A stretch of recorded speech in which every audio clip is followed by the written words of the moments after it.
สองหน้าตาก็ที่แถมมีเสน่ห์เป็นครองจะยอมยืนคุยกับพ้องเสียน้องได้ดี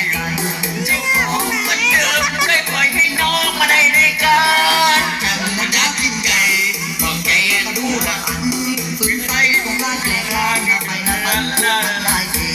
แม่ห้างมหาเสน่ห์ว่าสาวนักเรียนหมอแม่ห้างยังเจ้าเรียกว่าสาวนักเรียนหมอโอ้นอไอ้คิดจอ